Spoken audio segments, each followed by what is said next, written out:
And welcome to Understanding Photography with Kim Ayres, episode 287. Today is a feedback session, so we have 3 people have sent in images, all very quite different images as well. So, different solutions, different ways of looking at it. So if you're here live on YouTube, if you happen to be watching live, then leave a comment. Let me know you're here. Let me know what the weather's doing, and we can make a start.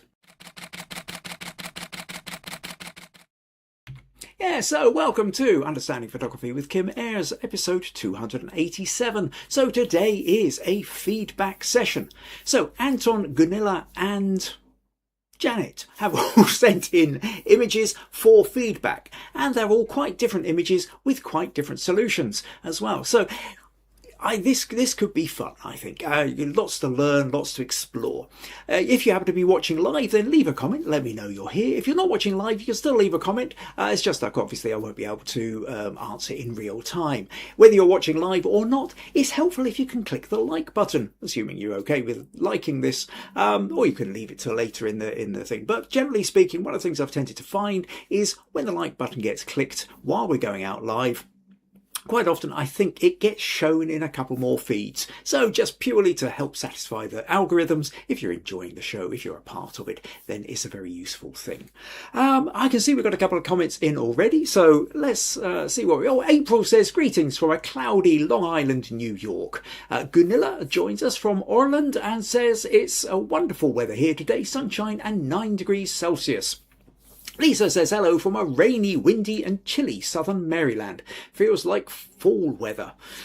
John says hello everyone. It's got a little cool here in mid-Ohio. I want the warm weather back.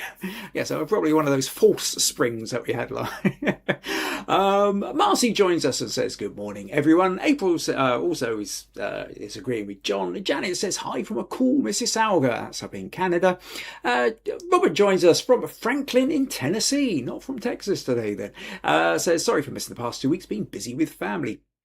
Well, there's always the catch-up. And, of course, just a reminder, of course, this is episode 287, which means there's 286 other episodes sitting there in the playlist as well.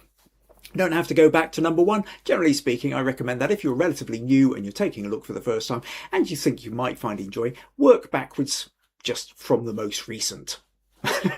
The early ones are from 6 years ago and almost an entirely different beast of a podcast, to be honest.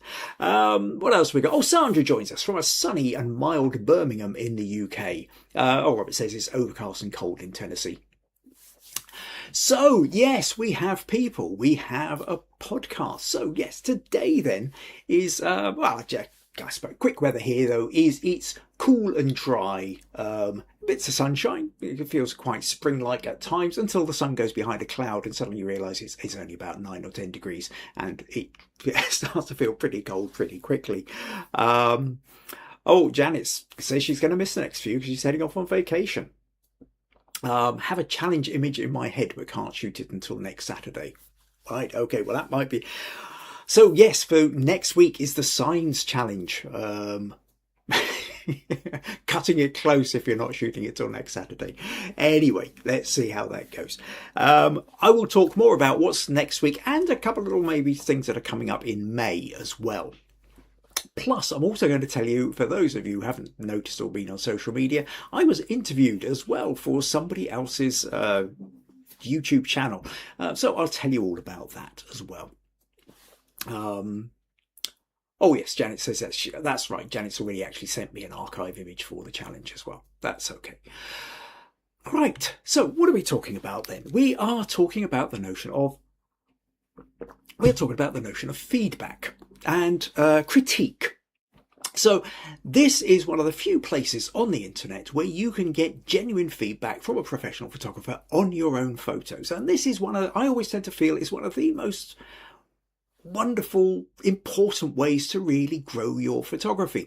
It's very difficult. We can learn all these techniques. We can learn about our aperture and ISO. We can learn about compositional techniques like leading lines or rule of thirds. We can learn about different use of backlight and front light and reflected light and all this kind of stuff.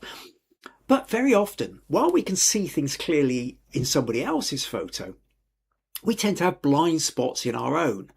And at that point, having somebody else that you can trust to help you get past your own blind spots is an incredibly useful tool, really. And so I'm here. This is part of what this podcast is about helping you get past those blind spots, get those deeper insights into your own photography on specific photos. So make the most of it. Generally speaking, we have 1 or 2 of these a month.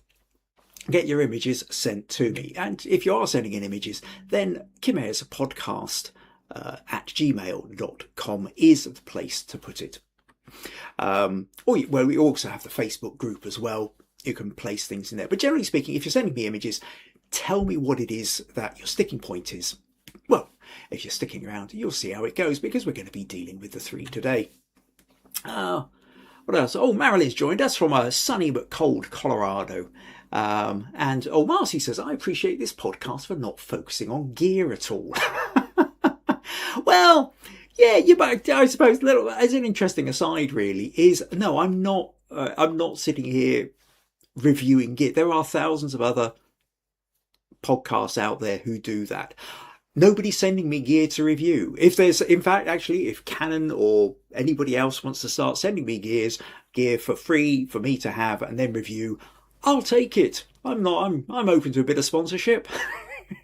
But until somebody starts sending me tripods and filters and super fancy lenses, no. These podcasts are about growing and your understanding of photography. It's called Understanding Photography for a reason, and it's about understanding how to make your images connect in the way that you want them to. So what are we going to start with? What we're going to start with actually then is Janet. So, right, first of all, let me tell you what, let me just tidy up my desktop a little bit here, and then hopefully I can still read what's going on that screen and place the images that we're going to look at over on this screen. And then what I can do is, if I click that button and click that button, then yay, you can see the picture that Janet sent in. So Janet says, this image was from Toronto's Good Friday procession in Little Italy. I liked the wall that was behind me and had been intending to use it as a background until a car decided to park in front of my original position and I had to move across the street. So to work that one out, the wall behind Janet was in fact this wall which has got all this graffiti on it. However, car parks in the way, presumably this one. So Janet realised that she couldn't have that as the background for the procession going past in the way that she wanted to. So she goes on, I like the colour of the building, but couldn't get it right. So there's colourful graffiti here, but she couldn't get the processing right due to the brass of the tuba used to get the reflection. So the reflection sitting in the brass of the tuba, colour's gone funny. The variation in light levels due to the bright sun was also a challenge.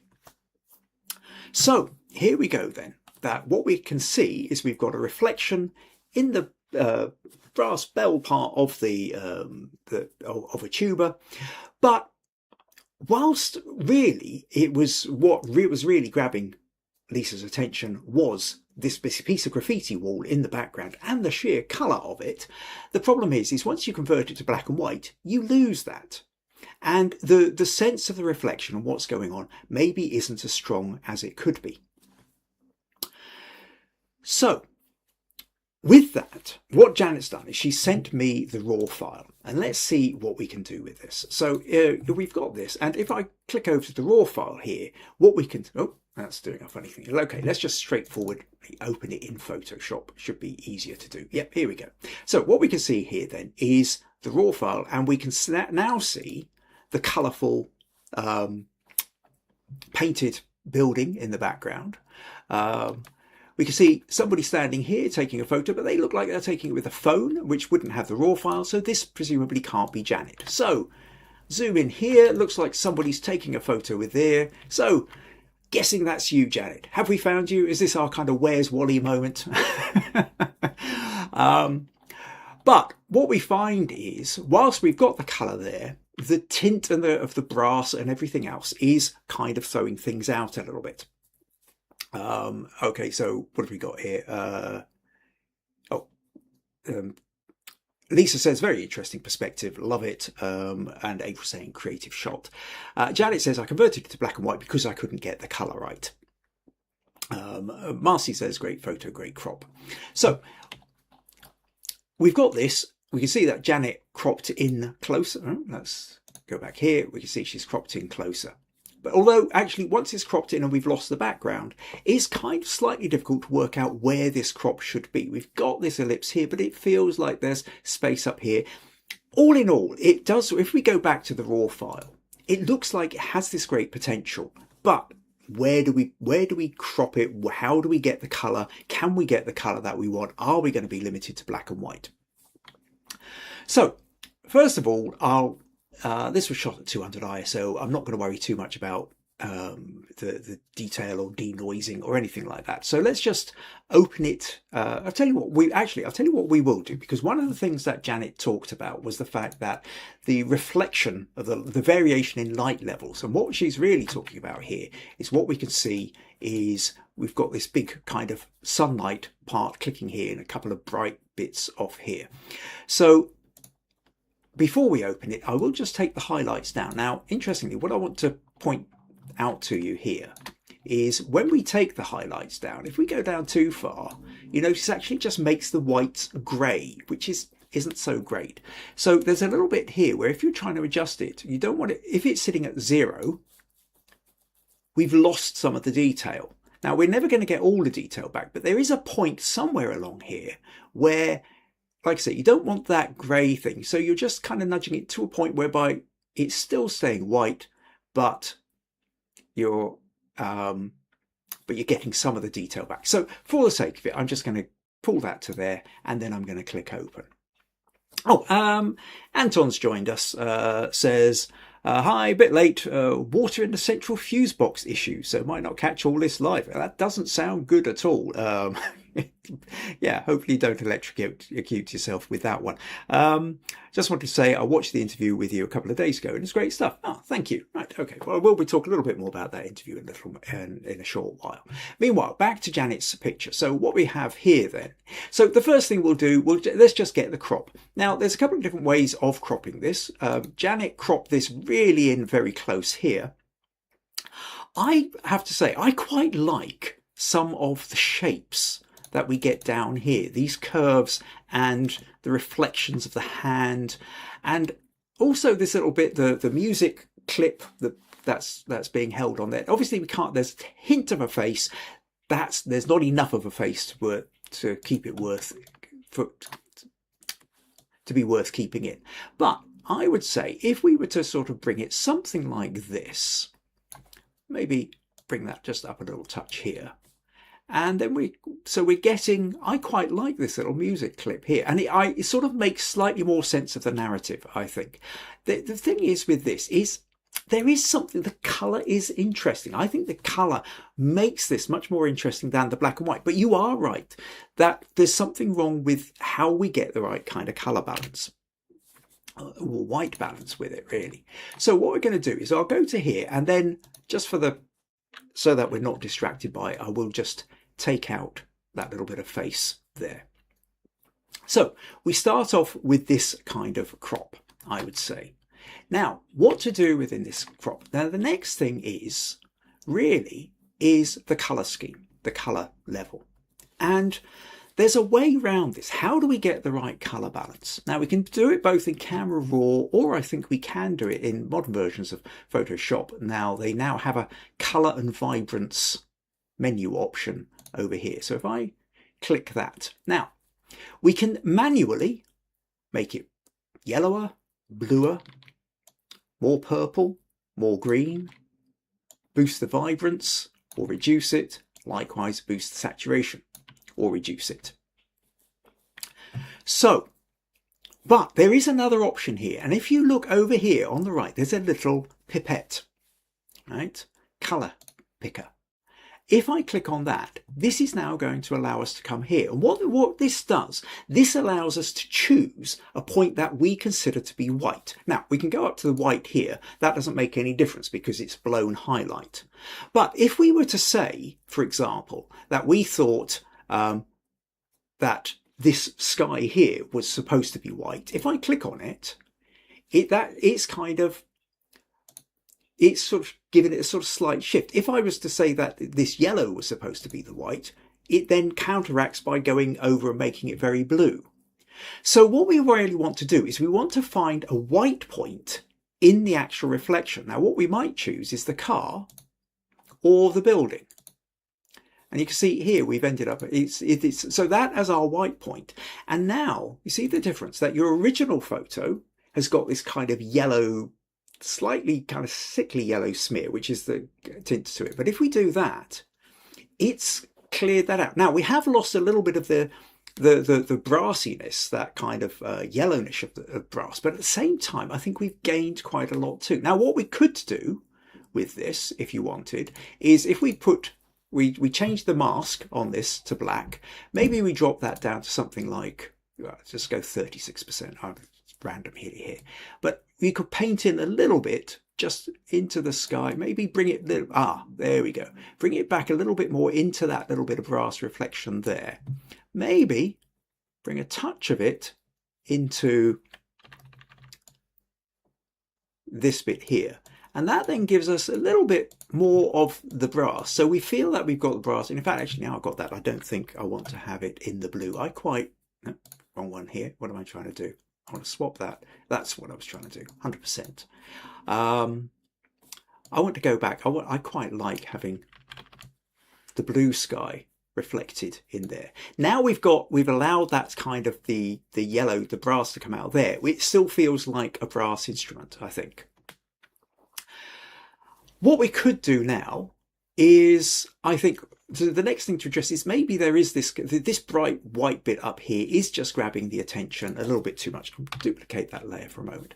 And I think perhaps what we might just do is I'll just use this remove tool, and we'll just see what happens if I just paint it over the worst of white. It doesn't matter if there's a little bit in there, but I think there's probably just a bit too much. So we'll do that. It will come up in a sec, removing area. And I just want to see what it's going to replace it with. Sometimes it does it quite nice. Sometimes it's, now I quite like that. So what we can see is we've gone from that to that, and that feels very much in keeping.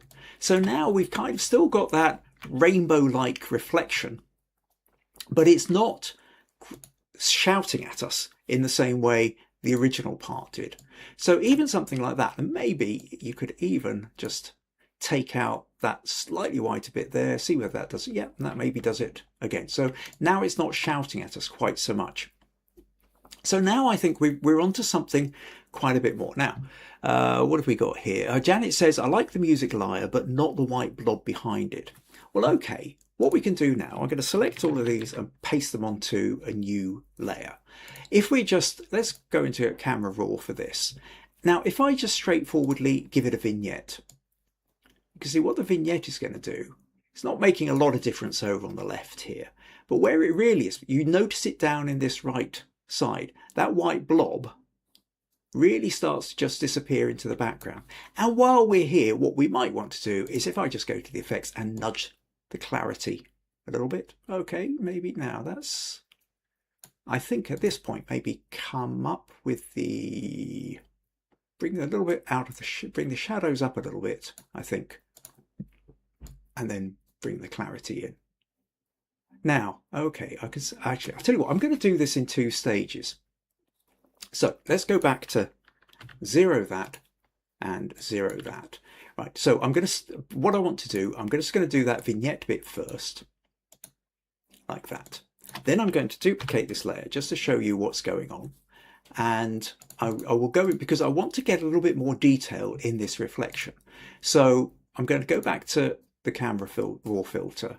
And now we're going to do this bit where I bring the highlights down a little bit, the shadows up a little bit, and then go to the curves, boost that clarity. Maybe I could even up the exposure a fraction, but it's the clarity slider that I'm really kind of wanting to create that more contrast, maybe a touch of texture. Yeah, there we go.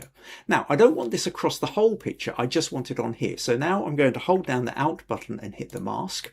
That's masked it. Now I'm going to come back in here, and with the white, I'm going to paint in, particularly that building and this kind of background, and then maybe just across there. And then that's sharpened just this little bit of area here. If we wanted, we could do a little touch on the music lyre. We could maybe even do a little bit on the little brass bit here with the reflections as well. And now I think we're kind of at the place where I would say this is probably much more what you envisaged when you created your original photo. So where are we? That's basically about it then. So what we've done is crop aside. If I group those together, but actually that should have been grouped in with it too. Ooh, what happened there? Hold on a sec. Let me undo those groupings. What I want to do is group from there to there, hit group, and now we can go from that was your original. And so from this, where you couldn't get the colour right, that then made sense to turn it to black and white in the way that you did. Unfortunately, by going black and white, we then lost really what was the fun part, which was the colour, that colourful scene, including the wall behind you. And also, it becomes very, very bright up here. We also lost a bit of the music lyre, which I thought was more interesting. Whereas, by doing the edits we've done, we've still got the sense that it's brass because we brought that little bit of yellow back into here and some of the reflections. But by using that white balance to essentially allow the blue of the sky and the white of the building, I think we've now got a much better colour balance all over. We can look at the picture, we can see that it's a tuba, we've got the music lyre, we've got the hands, we can tell the sense that this is a tuba in play, walking through the street, but it's got all the elements that I think you were aiming for. So, hope that helps, Janet. Thank you very much for sending that one in. That was a fun kind of one for me to sort of to run through my head, and like a little bit of a challenge, if you like. Yes, thank you, Janet. I hope you found that useful. A couple of comments here. Alan's joined us, says, sorry, Blake, from Bridlington in Yorkshire. Welcome, Alan. And Roland's joined us as well. He's back again. Hi, Roland. Glad you could come along. Anton says, this is a cool shot. John says, this was a really good catch for a reflection shot. Great eye, Janet. And Marcy says, love that edit.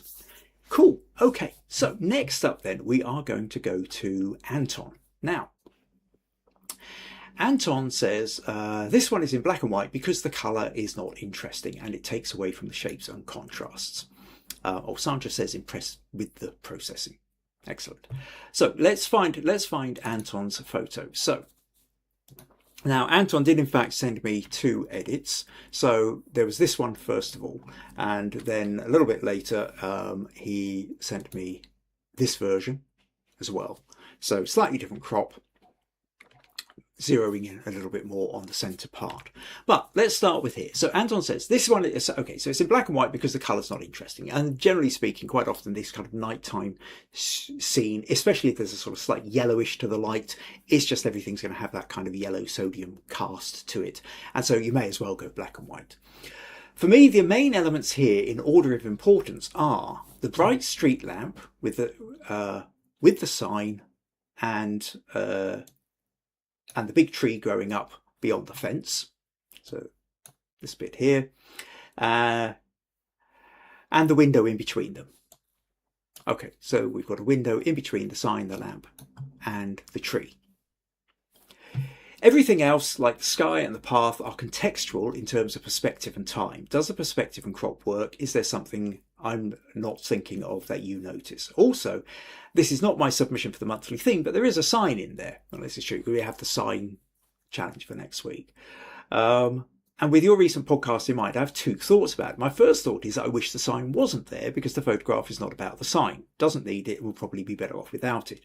My second thought is, in contrast to the first, is that the sign does at least draw the eyes to the place in the photograph that I consider the centre. So that is a good thing. I only wish the context meaning of the sign actually had any role to play in the story, and I don't think it does. And then he says I made an alternative edit to see if that worked better, and that's the second edit here.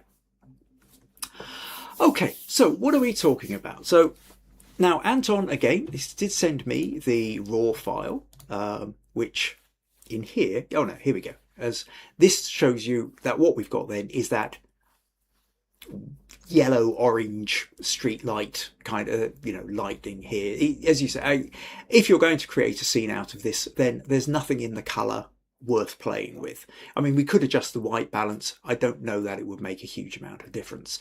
Really, what grabs you about the night scene is the contrast in texture and light. It's not about the color. But what is it that you're actually trying to capture? And this is where it gets slightly tricky, because I think what tends to happen when we look at this photo is it's all about the light. The light, because it's dark, our eye gets drawn completely and utterly to this point here. So our eye comes in here. But is this anything special? Is this about the eye? Is this a photo that feels like, oh, well, that's interesting?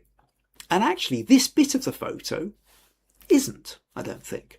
I mean, there's interesting shades of light, clicking on the shades of bark. There's texture of the bark. Back to the sign. Is the sign interesting? The sign is a parking sign. Isn't necessarily interesting unless it's related to something. Then the window in the background, it's just the light is off. There's no light coming out and creating interesting shadows or silhouettes. So I have to say that I struggle a bit with this photo to find what is it that's making it, what could make it interesting? Why is it interesting? What is it you were trying to grab? What is it that was interesting to you? Because the light itself just becomes this, it grabs all the attention without really delivering anything. A photo you sent into a previous critique, there was a light in there, but the thing about the light was it was creating interesting bouncing lights off other things like a tree and like a fence, and it was highlighting a piece of graffiti and bits like that, I seem to remember. So the light had a role to play, but at the same time, I seem to remember when we did that critique, it was about playing down the emphasis of the light, because the big problem with a light at night is it grabs all the attention, but it doesn't deliver. Our eyes get drawn there, and then there's nothing special about it. It's not like this is an ornately carved, beautifully shaped, intricate metalwork light that we're... So, and I think here what we're talking about is a kind of fundamental part of photography composition. And that is, when we have a photo, we're wanting to show it to somebody else. We want that person to understand, to pick up on the mood, the feeling, the thought, the story, the narrative that we are trying to convey. And then that photo needs to deliver what it is we're trying to convey. So if we're trying to convey a picture of a purple crocus pushing up through the snow, we need the picture of that, we need the crocus in it, we need the snow in it, we need the combination of the two in such a way that we get that feeling of, hints of spring in an otherwise snowy landscape, or whatever it is you're trying to convey.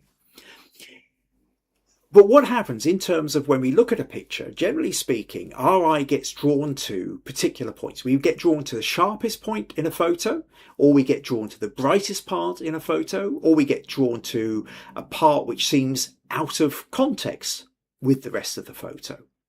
Now, sometimes what we do is we can use our skills and understanding of this to help us get the point across.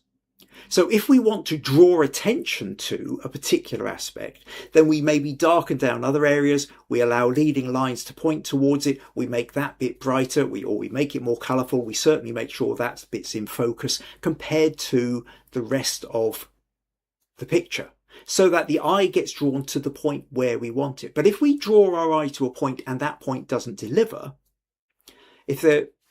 then essentially the photo's failed in its objective, because the eye has got drawn to a place which isn't giving it anything.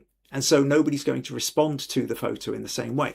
Now, when we've got something like a street light, we are absolutely in the danger zone, because the street light then is what's grabbing all the attention. When we look at a photo like this bit is everything that we see. And when you've cropped in a bit closer, even more so, we're seeing this white blob. But why are we seeing the white blob? The white blob itself isn't the interesting bit. The interesting bit, if there is interesting bit, is more about the reflection. It's about the way it creates the texture on the branches, and maybe the way the branches stand out against other bits. But other than this, what this is a quiet street with a bright light. And so it's a difficult one for me to turn around and say how to improve the photo, because fundamentally I think it's not overly working as a photo. I mean, let's just, however I do it, if I open this in Photoshop, even if we play with that white balance, if I go to color, take the little pipette, we find what should be a white spot. There we go. Okay. And now it's kind of made everything blue. Things feel slightly more natural. Color is not going to work. So we go to black and white, which is what you did in the first place. And, but it's all white. It's all white. We can play with contrast. That actually just boosts that even more. Play with the clarity. Now, play with the clarity brings up some more interesting bits over here, more interesting texture, maybe even brings out some of the stars in the sky. But it just makes that... for example, let's come in here. What happens if we essentially remove the brightness of the light? Okay, that doesn't really look very good. I mean, you would have to kind of come about it in a particular way. Obviously that technique doesn't work, but as a sort of brief sense, what we notice is we're then able to kind of explore the texture a bit more. If you're not wanting the sign in, we take that out as well. And if we take the sign out again, we're noticing more about the texture. So one of the things you could do is, if the light is really bothering, is to actually, supposing you moved around, you sort of shifted it so that the tree was essentially blocking the light. So you had the light behind the tree, and that would allow silhouette and little bits of edge lighting. But perhaps if there's a more interesting scene behind it as well. So sometimes in these situations, what you're looking for is ways to downplay the light. Alternatively, is where you kind of crop out the light. You don't allow the light to be in the picture itself. So you have the hint of the light coming down like this, but the actual light itself isn't there. So ultimately then, Anton, I think the problem with the photo is that there's not enough there to deliver. You've got to kind of think more strongly about what is it that's interesting about that photo, and how can you get the attention drawn to that bit. And a bright white blob on a kind of slightly textured background isn't going to work, because the eye gets drawn to it, but it's not overly delivering anything. It's a bit like if you have leading lines in a photo, and you've got these wonderful leading lines pointing to an empty space. It just feels like we're being set up for something, and then it doesn't quite deliver. So apologies that I'm not able to really fix this photo, but hopefully I'm able to get across something about the idea of why it's not working, and maybe what to be thinking of in the future. I mean, what you could do with something like this is, if you've got a long street, is to try and get a shot where maybe you're looking down the length of the street, and then maybe if you've got light, and they're getting kind of smaller as they disappear into the distance, then you can use light in that way as well. Or if you've got it on a misty night as well, again, where the light is kind of dissipating and becomes quite misty, you can get some really nice effects like that. In fact, I don't know whether, is there a possibility of me finding a picture? I just suddenly want to show you. If I go to that, and I go to that, and I go to that, and now, yes, here we go. So I'll tell you what I will do. I will just open this photo just to kind of give you an idea of what I mean by this, Anton, which is this photo. Okay. And what we can see from here is this is nighttime scene with lights, but they, you know, where they are disappearing down into the distance. And this is done on a misty night as well. So we get that incredible light coming through the mist. It's dissipating in a particularly interesting way. And while we do have all the bright white blobs, because they're kind of lined up, they're adding to our sense of how we're reading the photo rather than necessarily just one of them grabbing all of our attention. Right, so hope that helps. But yeah, thank you for sending that one in, Anton. And yeah, I hope you found that useful. What do we have to, so going back a little bit, Anton says, I do always play with colour grading, but usually for scenes, and then I give up and go back to black and white. Yeah, obviously it depends on the photo. And certainly these nighttime scenes quite often work better in black and white for sure. I think I'm learning that I'm way too eager to include the light source in my night shots and need to start excluding photographing the stuff that isn't street lights. Yeah, I think there's a good point there. Okay, Marcy says neon sights at night turned into black and white can be good. Well, it kind of depends on the neon sight, because one of the things about neon signs is their sheer colourfulness. And I think sometimes if you're playing with neon, you really want to celebrate that colour. Obviously, it depends on the photo. But yeah, neon lights at night can be fun as well.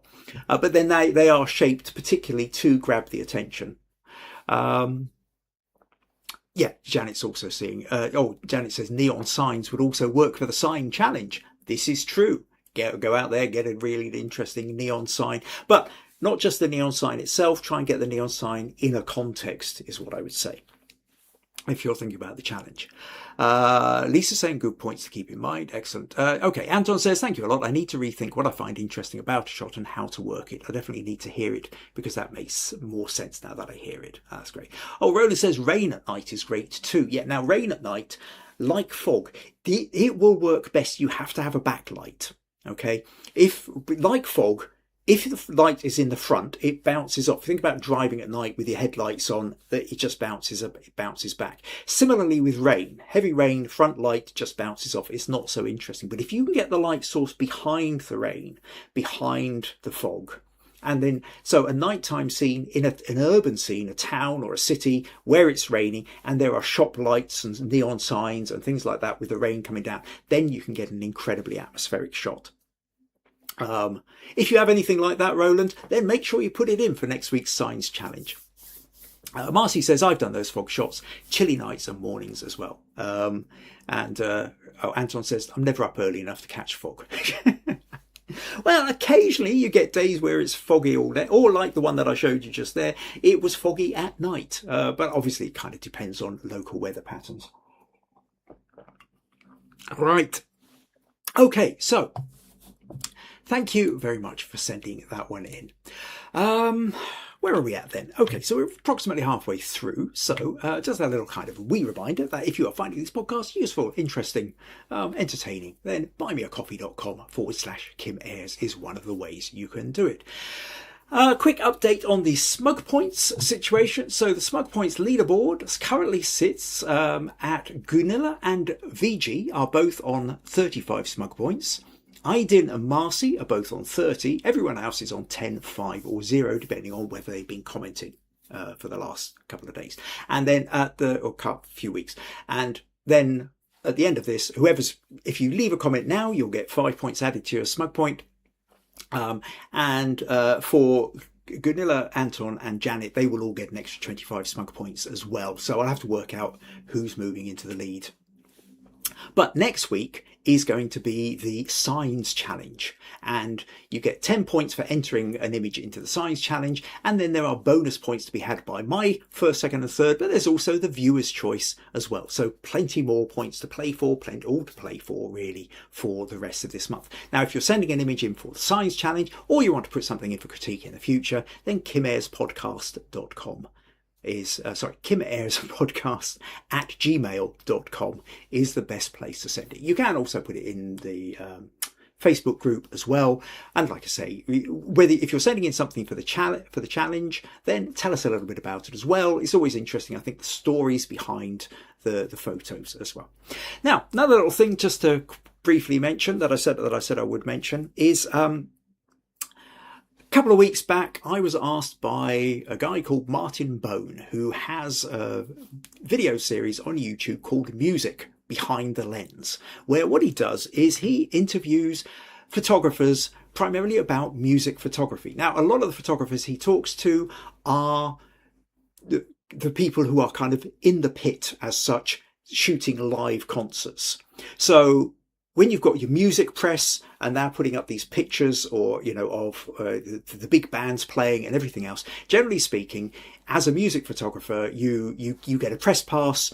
You get to be in that little space where the audience ends. There's a bit of a gap, and then there's the band playing. And so you get a kind of preferential place to shoot. And a lot of what he's talking about is that. Now, I've done a little bit of that, but I've also done things. I've done a couple of album covers, and I've worked with musicians for promotional shots and stuff like that. So the interview with me was much more about that side of things rather than the live photography. It was more about my stage scenes. It's a really fun, if you're into it, it's a really fun interview. There's loads of information. We chat, I think it's well over 2 hours. There is a link currently in the description, and I will make sure that when I do the update for the menu timestamps for this.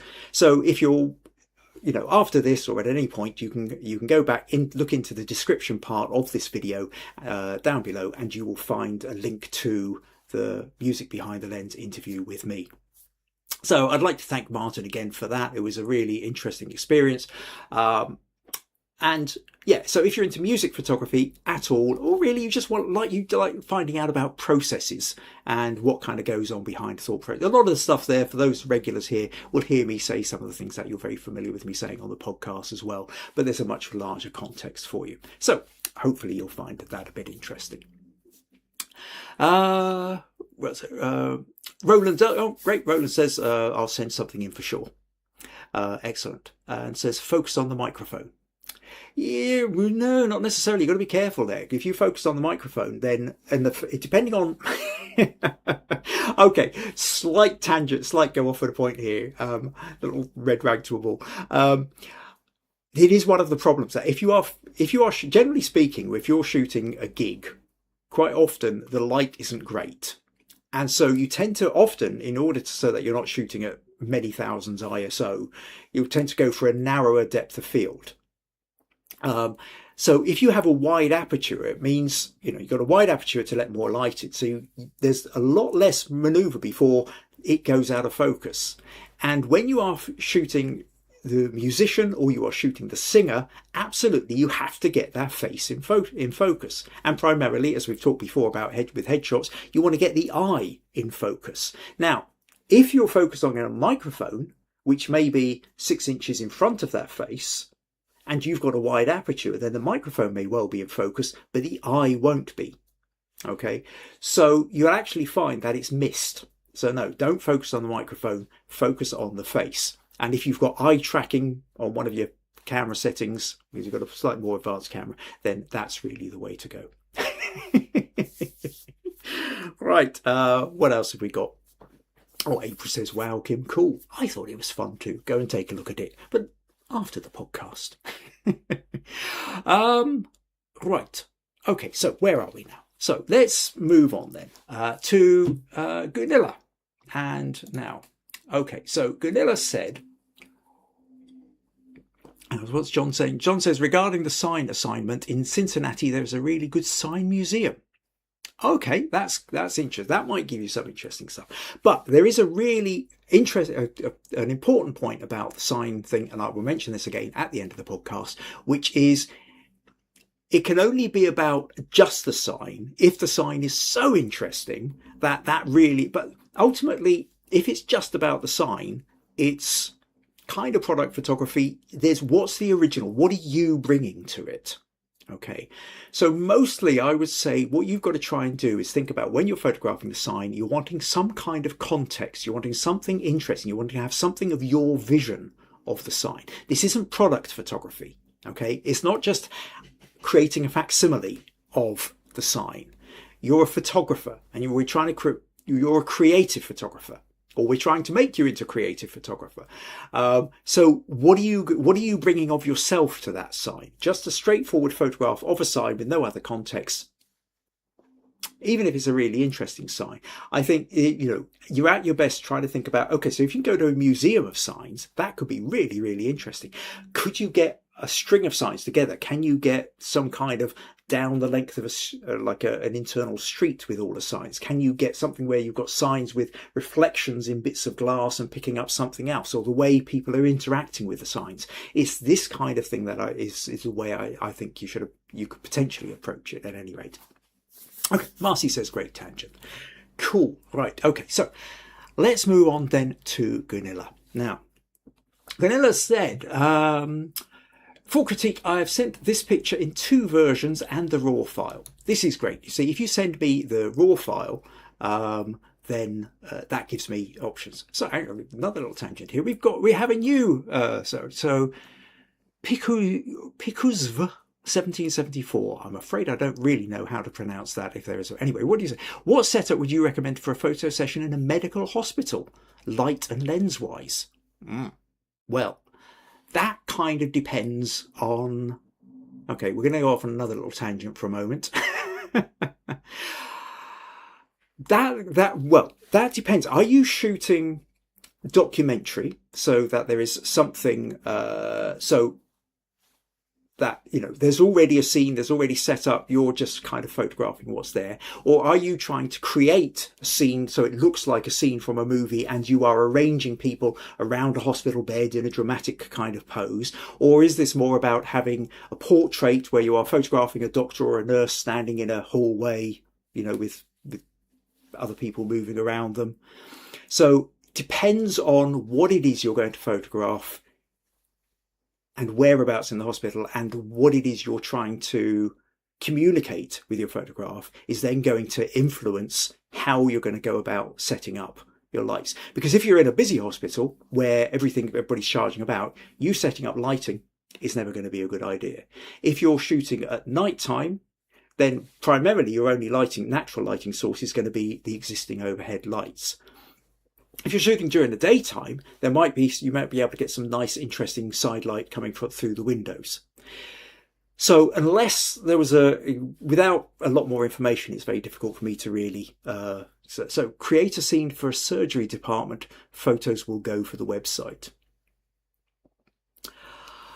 How would I approach that? Well, okay, if you're creating a scene, and so essentially you've got people who are acting as the models and what have you. I would say if you're trying to create a little bit of drama, the 2 things that you really, okay, 2 different ways of going about this. One is the notion of clarity.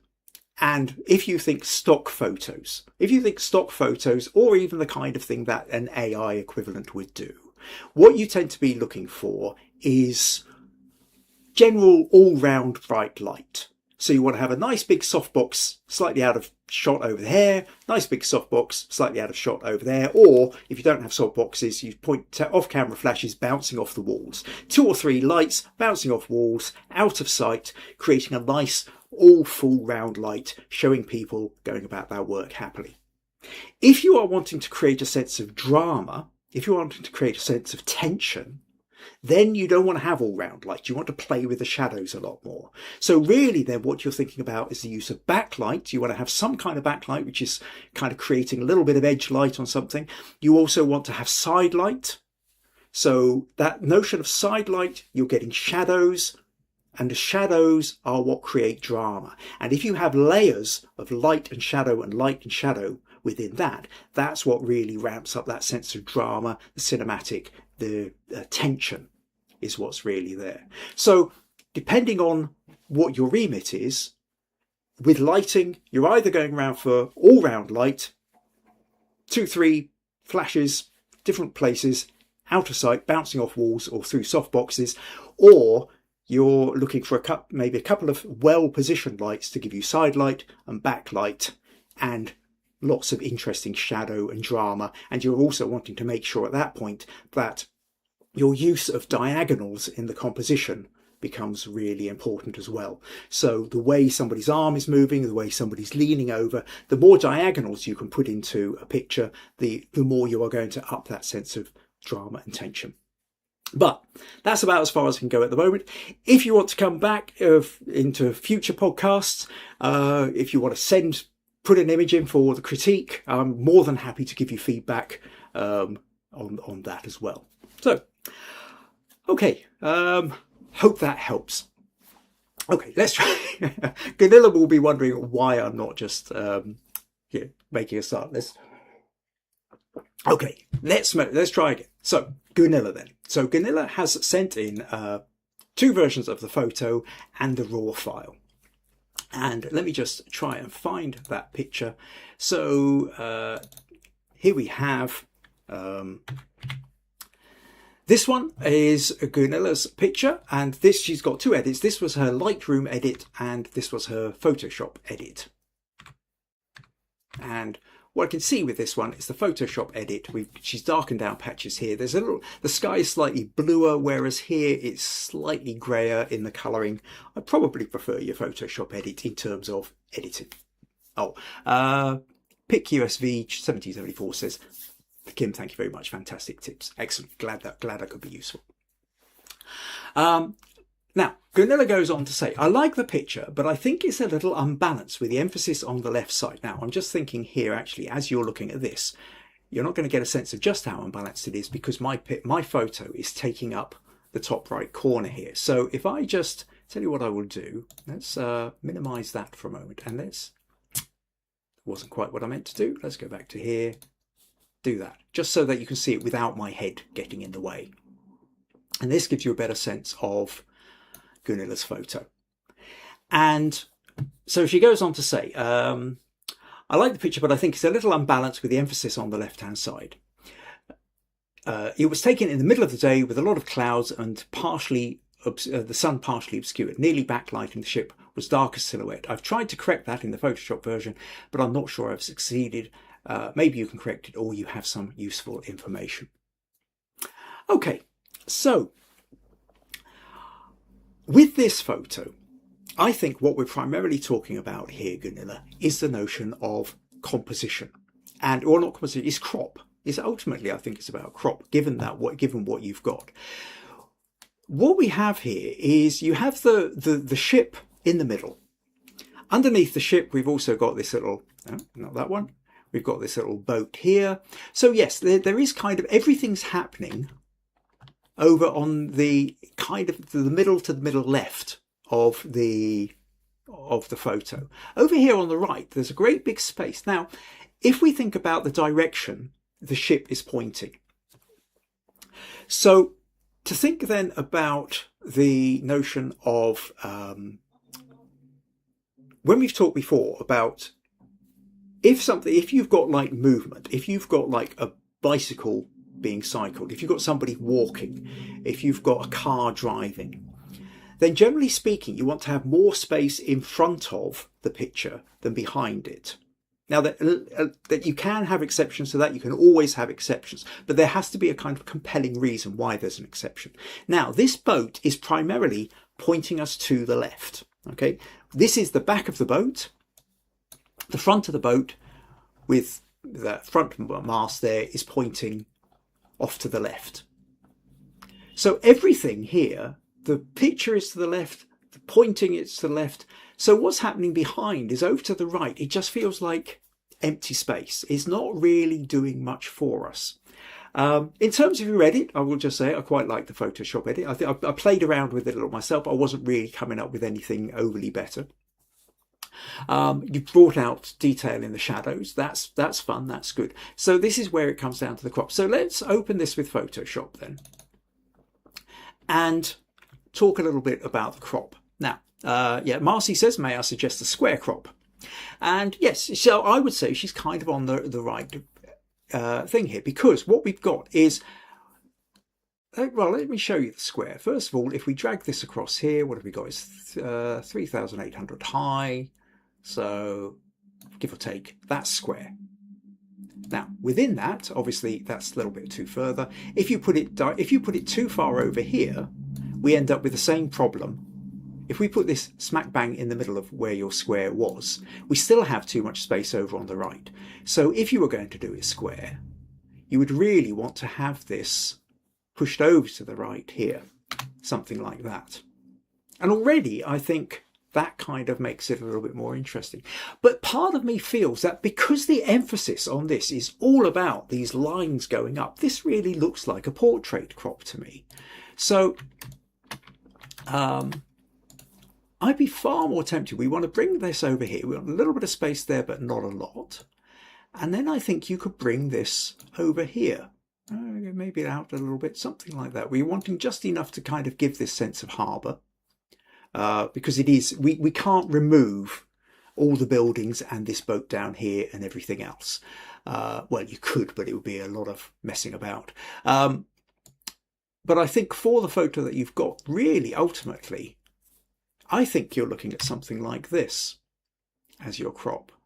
And then from here, now maybe what you would potentially do is do your crop first and then set about doing your editing. Because now you've got this. If you're wanting to, for example, vignette, then you start vignetting these corners. You start bringing down those little shadows so that our attention gets drawn a little bit more to the center. And then it's up to you, whether you want to bring the shadows up more or less, or boost the contrast, however else you want to play with it, boost the clarity tool, any of these. Now, at the moment, I'm just kind of messing about a bit with it. And I think maybe bring the shadows up a touch like that. But you already I think the crop that you had was pretty much there anyway. And so with something like this is really what it's about. Now, what we could also do is, it's a tricky one here. What I couldn't really figure out what to do was about this boat here. I mean, you come down here. I mean, that's almost an interesting photo in itself. It's just this little bit here, but you would crop it differently as that. Because this is kind of, now, if we wanted to take it out, then we could start sort of playing around with our remove tool. But then again, I genuinely don't really know, is it going to do anything? I'd be highly doubt it, to be honest. Is it going to make the picture any better not having it in? Well, let's just see what happens. Thinking about it, mind you, we've given it quite a bit of space to so it's now really thinking about, okay, that's not bad. Okay, interesting. It's removed it. Oh, that's really interesting. It's actually added in the reflections of the mast as well. So that kind of becomes interesting. What you can see is that we've lost the distraction. At this point, we maybe don't need quite so much underneath, and you could even just bring it up a little bit so we've got the hint of the reflection without it dominating so much. And then at that point, maybe even, wasn't what I meant to do. Sorry. At that point, if we're really messing around with that, then I think what we could do is just add a touch more space above this as well. In which case, I think you could probably just... oh no, I know what I need to do. Just flatten that, and then hopefully that will do that. Yeah, there we go. Just a little touch more above there. Now I think we kind of have, that kind of crop. If we're going, if we don't want to go through that whole bit of essentially using the built-in AI system in order to do it, another option is, if we come back here, is essentially to kind of look for ways of darkening down this corner. Maybe we would kind of use something like a curves layer, and we're just thinking of this bottom bit here, and then take that to black and essentially paint back in the ship, something like that. But what we're really trying to do is just make sure that by darkening down the foreground like this, we're trying to take the attention away from the boat. I think it is tricky here. I think this boat, because it's also in focus, you've got a very deep depth of field here. So this boat in the foreground is really grabbing the attention. And yeah, so yes, Gunilla said she couldn't remove the little boat. You've got to have the whole kind of generative AI to do that properly. Alternatively, what we're into is really messing around with, spending hours playing around with, or I'm going to copy this bit of bench and kind of start coming over here. And maybe you can get away with little bits, something like this, but we're going to run into problems by the time we get to the edge of the pier and things like that. But yeah, I mean, loosely, you can go in and you can play around with it for a few hours, really trying to get the fine detail on it if you want, using the clone tool. Right, but in essence then, what we're talking about is that if we go back to your original photo there, Gunilla, is that you were perfectly right that the problem was that it's too unbalanced like this. There's all this space on the right which doesn't need to be there. When we go square, we then notice that this stuff on the left doesn't really need to be there. The key part of the story here with the boat is this central part. So that portrait crop, I think, works much better. The biggest fly in the ointment is this little boat in the foreground. And maybe you remove it, or maybe you just look for ways of not drawing quite so much attention to it. I can't fully envisage whether a couple of steps to the right or a couple of steps to the left might be able to change the angle. I know if you went to the right a little bit, you'd be able to get more of the ship without this overlaying it. But at the same time, then you start to lose the angle that you've got on it as well. Any more steps to the left, and this building's going to start blocking a little bit too much of it. So it's a complicated one to try and find the right place to get the shot. The ideal shot is either where the boat isn't in the actual harbour itself, or you can kind of, you've got your jetpack on and you can fly up and down, or you're using a drone to sort of move around until you can get the shape that you like. Or it's actually out there sailing and it's sort of sitting in the middle of the loch or the sea or the water, without the interference of everything else. So I hope that helps, Gunilla. But yeah, thank you for sending that one in. They're a really interesting photo. So what else have we got here? Lisa said she was impressed by the remove tool. Yeah, it really does do quite an amazing job. It's constantly getting better. Where were we? I did see VG's joined us as well. Yeah, so a little bit further back, I noticed VG went to a wedding reception. Just wanted to say hi. Don't want to miss too much. We'll watch the recording. We're glad you stuck your head round the door, VG. Lovely to see you. Does mean you get your 5 points as well. 5 smug points for turning up. April liked the crop. Gunilla liked the crop. Marilyn liked the crop. And yeah. So Marcy saying cropping out the small boat or that. That's presumably the change bit. Yeah, so there's little bits of conversation here about, Gunilla says the ship is not sailing anymore. Yeah, well, that's going to make a difference, so you can't get that shot. Right, okay, so thank you then to Gunilla, to Janet and to Anton for sending in their photos. And as hopefully you've seen then, that the way we can look at the photos, re-look at the photos, looking at our notion of light, looking at our notion of cropping, looking at our notion of white balance, but even looking at the notion of what is it we're trying to communicate in the first place, and whether the photo we've got is ever going to work. Sometimes we just need to let it go. So all these things then are bits where we can sometimes see it quite easily in other people's photos, but we don't always see these things in our own. And I have just as much problems with this, and there's certain people I will turn to if I am, really feeling like I can't get the balance of this right. I go and talk to somebody else and say, can you give me some feedback? And the number of times I get a little bit of feedback and I go, how on earth didn't I see that? Or that's really interesting. That never occurred to me. So worth doing. Right. So yes, let's, so what we're talking about now, let's move on to next week. Next week then is the Signs Challenge.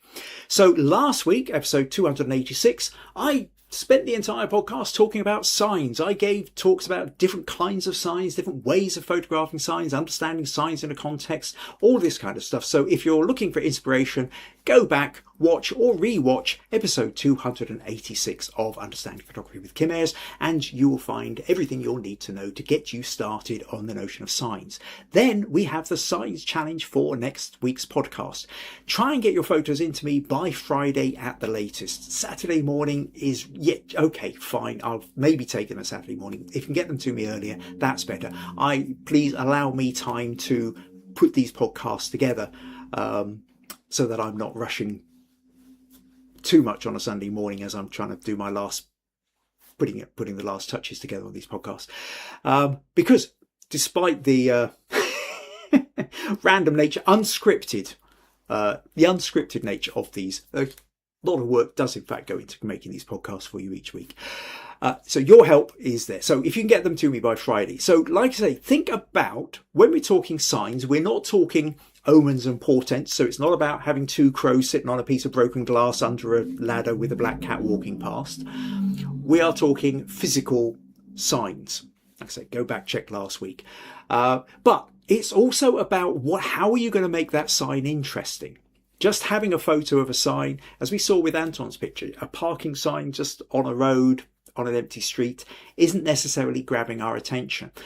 How can we make a story out of the sign? What's the interesting thing about the sign? It's not just the sign, it's the sign in relationship to its surrounds. Okay, so are people interacting with that sign?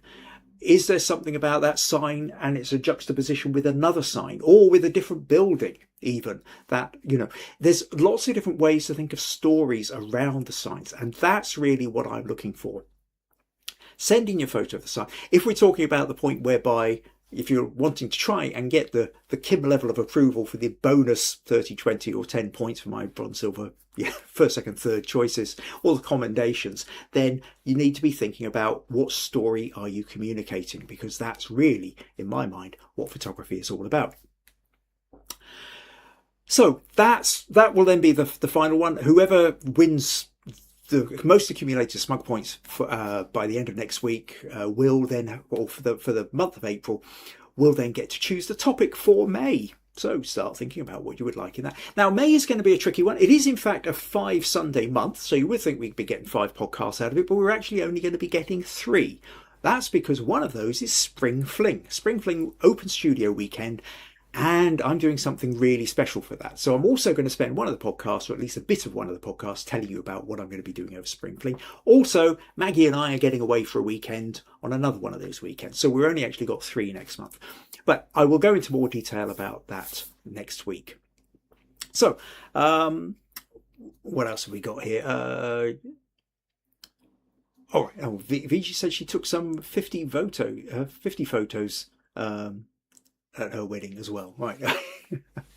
Okay. Well, maybe be interesting to see something here. Did you get any signs at the wedding? That's the thing, VG. Right. So, yes, like I say, thank you ever so much to everybody for sending in the image. Thank you to all of you for taking the time to comment, and even to the new person who turned up asking about medical potential photography there. And I look forward to seeing what you all send in for the challenge next week. Take care. Have a good week. Bye-bye.